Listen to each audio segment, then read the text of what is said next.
Summer season is about to end. It's about damn time. Let's go fall!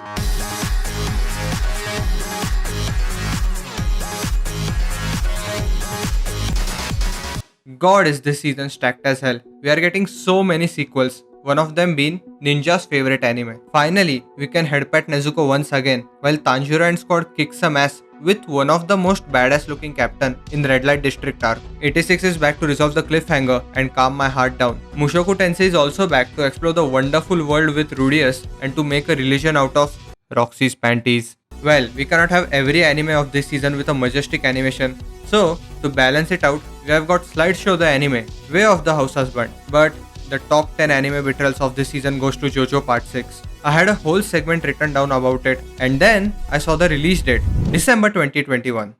My disappointment is immeasurable, and my day is ruined.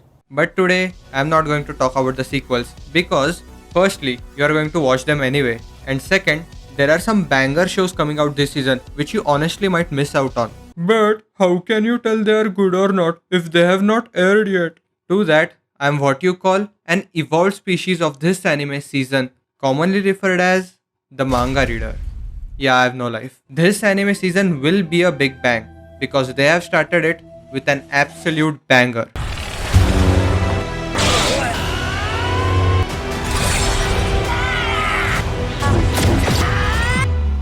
Star Wars Visions is an anthology of 9 to 10 stories and they are fucking amazing. It goes from feudal Japan to intergalactic wars.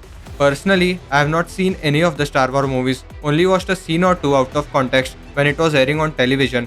But seeing this got me thinking, maybe I should give it a watch. It was so cool to see lightsaber battles in animated form.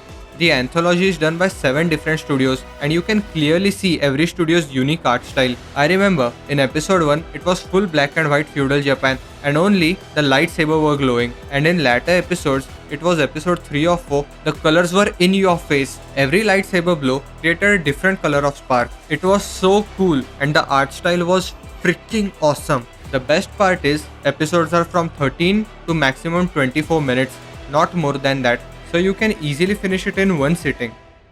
There are some anime along the years which are really hard to sell on a premise alone. Most have a definite hook to grab you.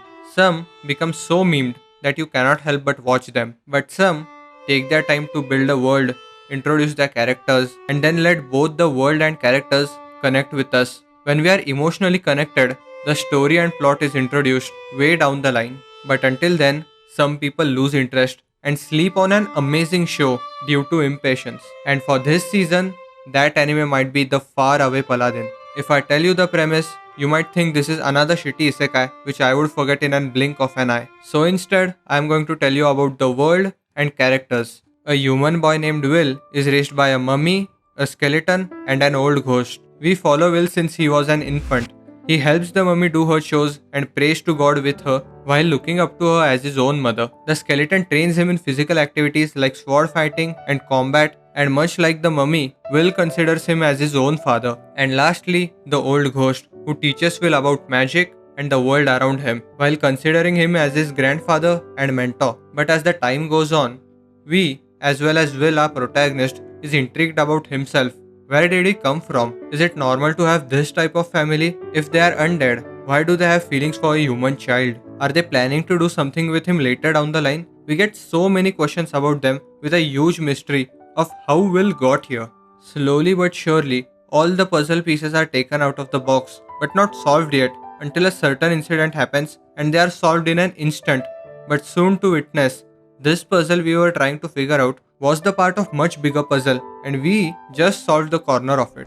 The hook for the story is there and it is really a great one, but if I tell you, I will be robbing away that experience and emotion from you. It is really a shame. If you look at the poster, it looks like your generic isekai, and those who watch the first episode and decide whether to watch it or not are definitely going to sleep on this heart-clenching emotional roller coaster. I really recommend you to stake it out for this beautiful journey. Not only with the story, but also the manga panels are amazing. If anime production level ups to Mushoku Tensei level, we might get one of the best isekai out there. Do not worry if you fall into a sweet depression during this emotional ride. She's here. Komi-san is here with her cat ears to cure our depression. For those who are unaware, Komi-san has a problem communicating with anyone, so everyone in her class thinks she's an ice-cold queen until our protagonist figures that out and promises that he will help her to make 100 friends.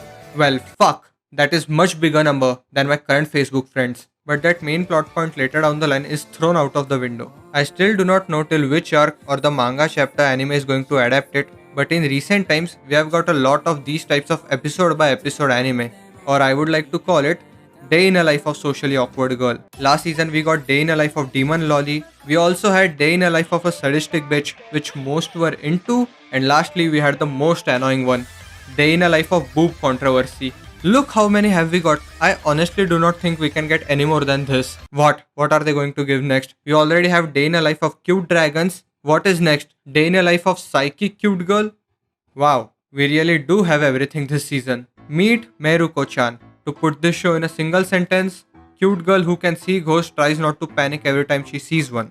And believe me, these ghosts are one creepy ass fuckers. You will get Meruko living her normal life, doing her normal shit, until you see from her own eyes and say, holy shit. I usually do not get jump scared by any horror movies, but when the first time I was reading this manga, I almost screamed. And rightfully so. Look at them. The art is fucking... If anime pulls off the same vibe and art style, my god, the first episode is going to catch many off guard. If you were at the live event which Mappa held some time ago for Chainsaw Man, you might have saw a glimpse of this anime and got excited because this is a collab between Madhouse and Mappa called Tak Topi. Although the owner of Madhouse calls out the current CEO of Mappa Studios every chance he gets, but god does this look so fucking good. Let me say it clearly, does this look good visually?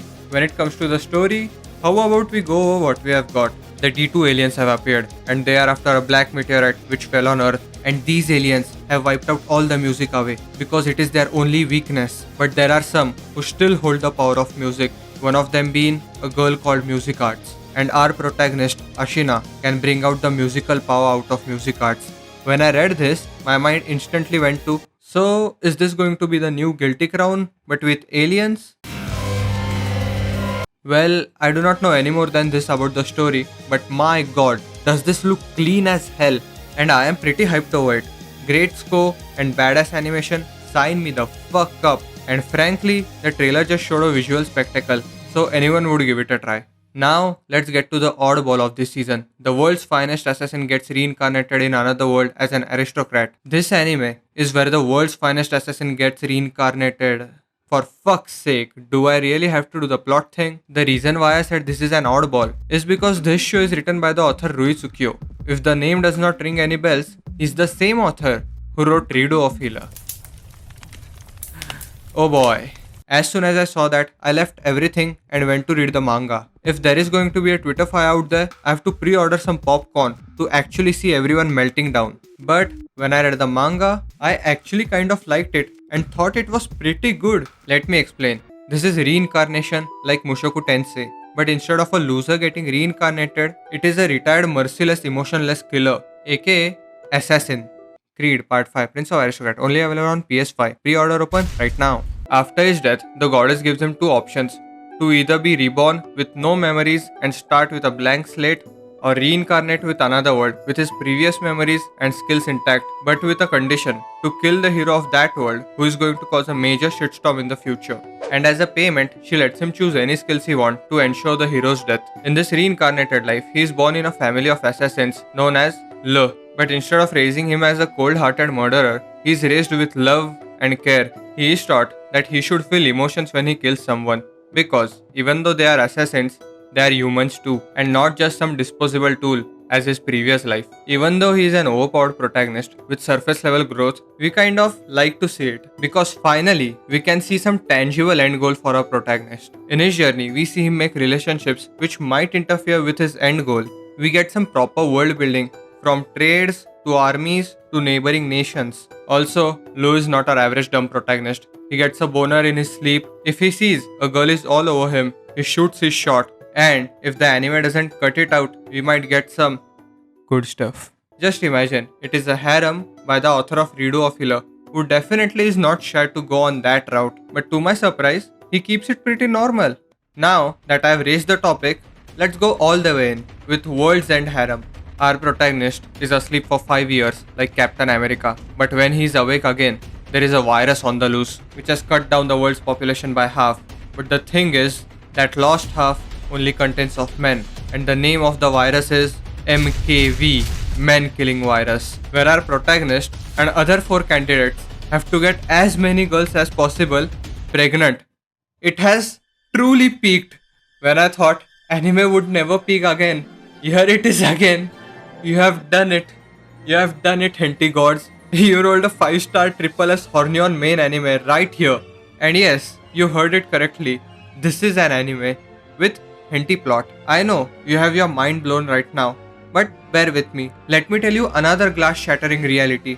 We watch anime on internet, but in Japan, this airs on a national TV. Yeah, kids are about to get cultured. This really has a potential to go toe to toe with the titan in modern age, interspecies reviewers.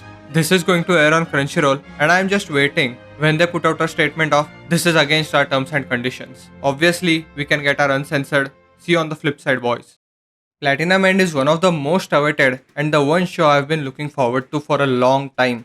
Mirai, our protagonist, is done with life. His parents died when he was 7 years old in a car accident. Then he was taken in with his uncle and aunt, who turned out to be real assholes. They made him do endless chores, treated him like a piece of shit. He was supposed to stay in a broken down shitty cottage, and they would always abuse him. Finally reaching his breaking point, with no friends, nothing to look forward to, and constant abuse, he jumps off a building to commit suicide, while wishing all he ever wanted to be happy. And right when he was about to hit the ground, an angel saves him, saying she is his guardian angel and she has accepted his request, giving him 2 options: either take the wings, which will make you fly really fast, or an arrow, which will make anyone fall in love with you for 33 days when you pierce them with it. To get out of that situation and wanting to die desperately, Mirai asks for both of them. As his guardian angel Nasa is a high ranking angel, she can give both of these powers to him. Where we, as well as Mirai, gets to know that he is one of the candidates who is going to be the next god, along with other 13 people.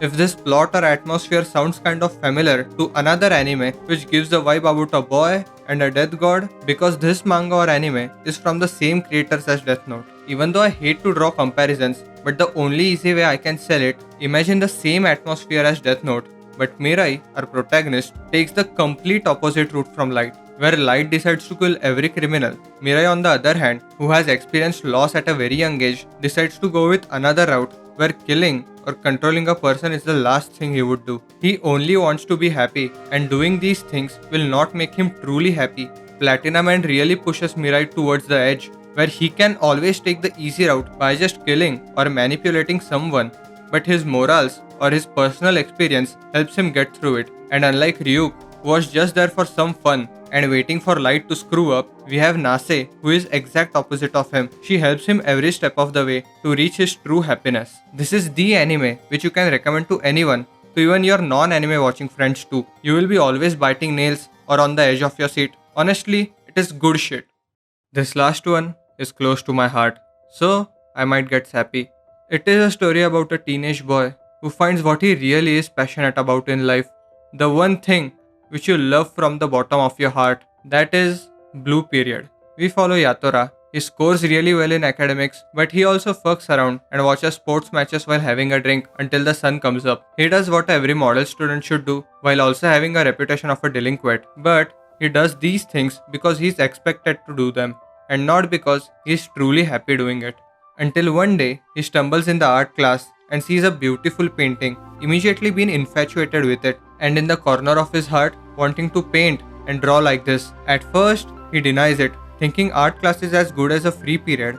You can draw anything and get a decent grade, but slowly and surely, he realizes he truly loves this, and it is not just about the grade. This is the thing what he truly is passionate about, getting transported to this world of art, where he gets tears of joy when someone praises his paintings. And I kind of relate with these things, not with being topper of the class or being a delinquent.